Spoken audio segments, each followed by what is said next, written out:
ചൂരൽ കരിക്ക് പോലെയൊക്കെ ആക്കി എടുക്കണമെന്നായിരുന്നു ആഗ്രഹം. വെബ് സീരീസുകളും ഈ ഷോർട്ട് ഫിലിം പോലത്തെ കുറച്ചുകൂടെ വലിയ കരിക്ക് വരുന്നതിന് മുമ്പേ തന്നെ നിങ്ങൾ തുടങ്ങിയിരുന്നല്ലേ? വെബ് സീരീസുകളും കുറച്ചുകൂടെ വലിയ ഷോർട്ട് ഫിലിംസ് ഒക്കെ ചെയ്യണമെന്ന് പ്ലാൻ ഉണ്ടായിരുന്നു. പക്ഷെ എപ്പോഴാണ് ഈ ഇങ്ങനത്തെ സിനിമകളിൽ നിന്നൊക്കെ ചെറിയ വിളികൾ വന്നു തുടങ്ങി. ഇപ്പം അത്യാവശ്യം പടങ്ങൾ വരുന്നുണ്ട്. അപ്പം ഇനി അത് നടക്കുമെന്ന് അറിഞ്ഞൂടാ, അതിലും ആഗ്രഹമുണ്ട്. ഈ സിനിമ ഫീൽഡിൽ നിന്ന് ആദ്യമായിട്ട് ഈ ഒരു ചൂരലൊക്കെ കണ്ടിട്ട് ഏറ്റവും അപ്രിസിയേഷൻ അറിയിച്ച ആദ്യത്തെ ആളായിരുന്നു?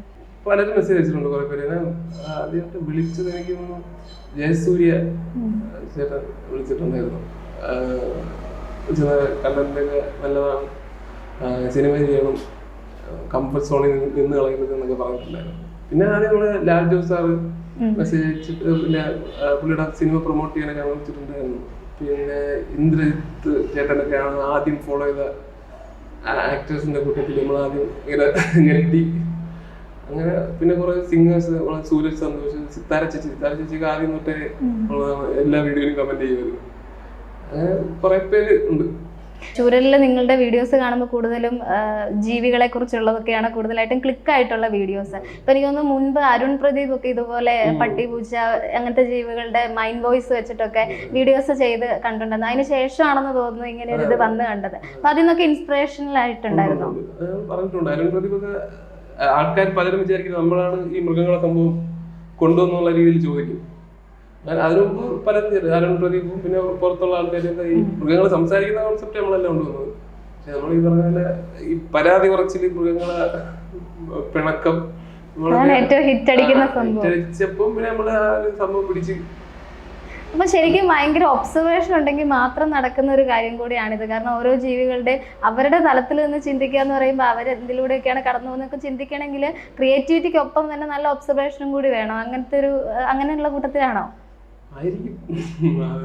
അത്യാവശ്യം ഈ മുമ്പ് ഇല്ലായിരുന്ന ഇത് ചെയ്ത് തുടങ്ങി കഴിഞ്ഞപ്പോൾ കുറച്ച് ഒബ്സർവേഷൻ കൂടി. മുമ്പ് നമ്മൾ ശ്രദ്ധിക്കാത്ത കാര്യങ്ങൾ ഇതിപ്പോൾ ചെയ്ത് 2 ചെയ്ത് കഴിഞ്ഞപ്പോഴത്തേക്ക് പിന്നെ നമ്മൾ ഇതാണല്ലോ നമ്മളെ ജോലി. അപ്പം നമ്മളെ മനസ്സിലേത് എപ്പോഴും കാണും. അപ്പോൾ ഇങ്ങനെ ഓരോ മൃഗങ്ങളെ കാണുമ്പോഴും അല്ലെങ്കിൽ ഇങ്ങനെ വീഡിയോസ് കാണുമ്പോഴും ഈ പുലി പിടിക്കുന്ന വീഡിയോ എന്തെങ്കിലും ആലോചിക്കും. ഇങ്ങനെ അതിന് ഇങ്ങനത്തെ വിഷമങ്ങൾ കാണുമല്ലേ സംഭവം വരും, നോട്ട് ചെയ്യും. പിന്നെ ചേട്ടന് ചെയ്തിട്ടുള്ളത് വെച്ചിട്ട് ഇപ്പൊ അക്കൗണ്ടിലുള്ളതിൽ ഏറ്റവും ഇഷ്ടപ്പെട്ട വീഡിയോ ഏതാ? പശുവിന്റെ ആണോ എനിക്ക് ഏറ്റവും ഇഷ്ടമാണ്. എന്റെ പാല് ഇറങ്ങാണ്ട് പോയിട്ട് അതാണ് ഞാൻ ചെയ്ത സമയത്ത് എനിക്ക് ചിരി വന്നിട്ടുള്ള. നിങ്ങളത് ഷൂട്ട് ചെയ്യുന്ന സമയത്ത് ഭയങ്കര ഫണ്ണായിരിക്കുമോ? ഇല്ലല്ല, ചിലത് നമുക്ക് ഇടയ്ക്ക് ചിരിച്ചു പോയിട്ട് പാടുപെടുന്ന സാധനങ്ങളുണ്ട്. മിക്കവാറും നമ്മൾ ചുമ്മാ ജസ്റ്റ് ഷൂട്ട് ചെയ്ത് സ്ക്രിപ്റ്റ് ഞാൻ അയച്ചു കൊടുക്കും, വരും, നമ്മൾ ജസ്റ്റ് ഒന്ന് റിഹേഴ്സ് ചെയ്തിട്ട് ഷൂട്ട് ചെയ്ത് പോകും. വലിയ അങ്ങനത്തെ ആ സമയത്ത് ഇംപ്രൂവൈസ് ചെയ്യും. അവനും എന്തെങ്കിലും കയ്യിൽ നിന്നൊക്കെ ഇടും, ഞാനും എടുക്കും. പക്ഷെ അങ്ങനെ ഭയങ്കര രസമുള്ള പരിപാടിയൊന്നും അല്ല. അപ്പം 1 അരമണിക്കൂർ കൊണ്ട് കഴിയും, പോകും. സ്ക്രിപ്റ്റും അതുപോലെ 1 മണിക്കൂർ എന്ന് വെച്ചാൽ മൈൻഡില് കുറച്ചു നേരം കിടക്കും. എന്നിട്ട് എഴുതാൻ തുടങ്ങി കഴിഞ്ഞാൽ പെട്ടെന്ന് 1.5 മിനിറ്റ് ഇതല്ലേ ഉള്ളൂ. ഒരു 10-15 മിനിറ്റ് കൊണ്ടൊക്കെ എഴുതി തീരും. പിന്നെ അവൻ അയച്ചു കൊടുക്കും. എന്നിട്ട് പിന്നെ നമ്മളെ ഷൂട്ട് ചെയ്യുന്ന സമയത്തുള്ള ഒരു ഇംപ്രൂവൈസേഷൻ ഉണ്ടായിരിക്കും. ഇപ്പൊ ചില ദിവസങ്ങളിൽ കണ്ടന്റ് ഒന്നും കിട്ടാതെ വരുന്ന സമയത്ത് എന്ത് ചെയ്യും? ഒന്നും ചെയ്യില്ല.